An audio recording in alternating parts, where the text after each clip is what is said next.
Sumainyo ang Panginoon. At sumaiyo rin. Ang mabuting balita ng Panginoon ayon kay San Mateo. Papuri sa iyo, Panginoon.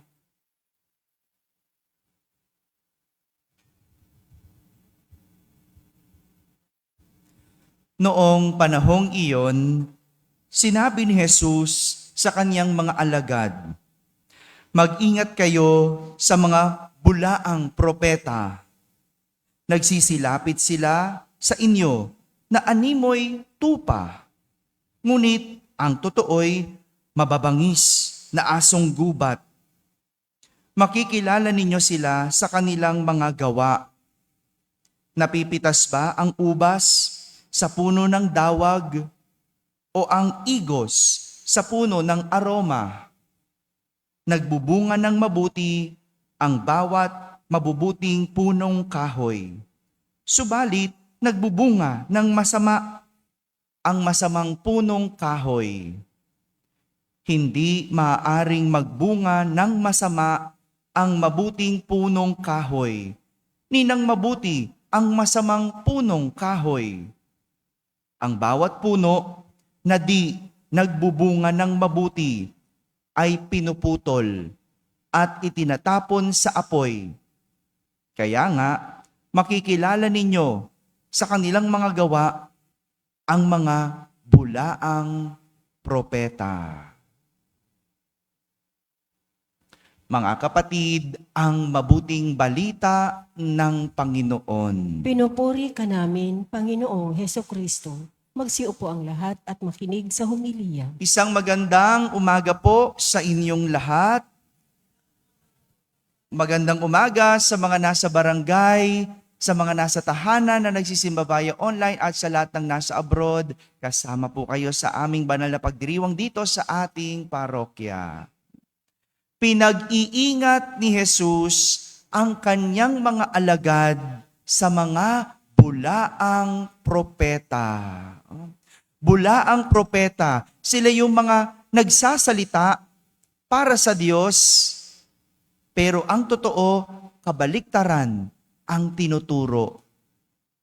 Mga bulaang propeta. Sabihin nyo nga po, bulaang propeta. Ginamit ni Jesus ang imahe ng isang asong gubat. Nakakita na po ba kayo ng asong gubat? Nakakita na kayo? Yung kahit sa picture, yung parang wolf, no? Yung asong gubat, no? Na nagbibihis ng parang tupa. Nakakita na ba kayo ng tupa? Di ba? Yung itsurang maamo, no? Itsurang maputi, no? Mabait, no? Ganyan daw ang isang bulaang propeta.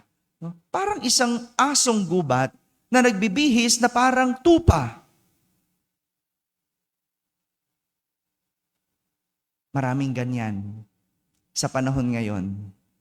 Marami mukhang tupa. No? Pero sa loob, asong gubat. Sa loob, kakainin ka. Sa loob, may binabalak. Sa loob, masama.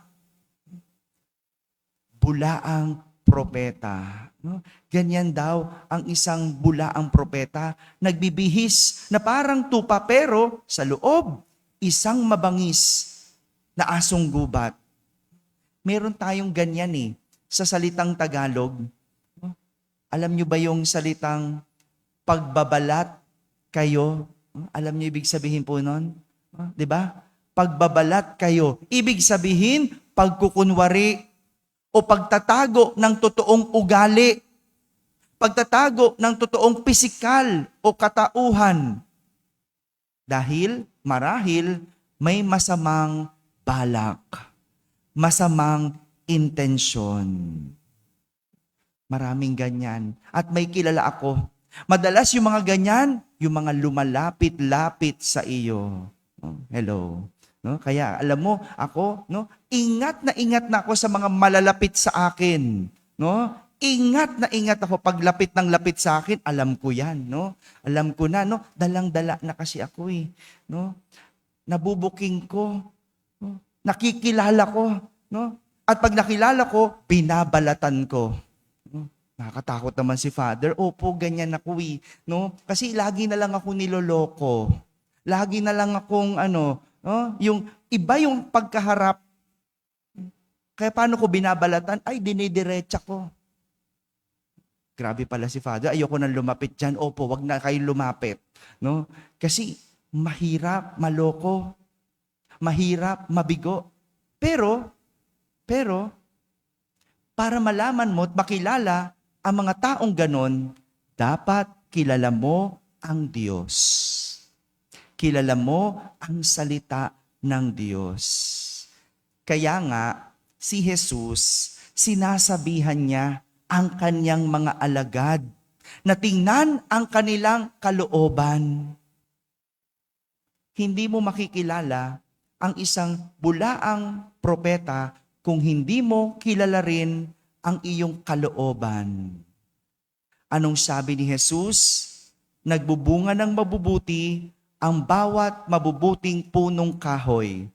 Subalit, nagbubunga ng masama ang masasamang punong kahoy. Hindi maaring magbunga ng masama ang mabuting punong kahoy ni ang mabuting ng masama na punong kahoy.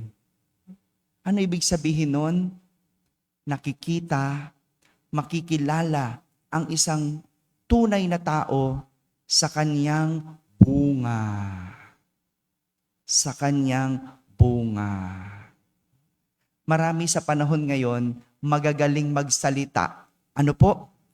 Para ipakilala o ipakita ang kanilang sarili. No? Maraming ganyan. No? Meron nga nagsasabi na saniban daw siya ng Holy Spirit. No? Para lang ipakilala na siya'y mabuti. No? May kilala ba kayong ganon? No? May kilala akong ganon. No? Nasaniban daw siya ng Holy Spirit. No? Politiko pa siya. Papangalanan ko pa ba dito? No? Kung di kayo nanonood ng balita, bahala kayo. No? Ganyan.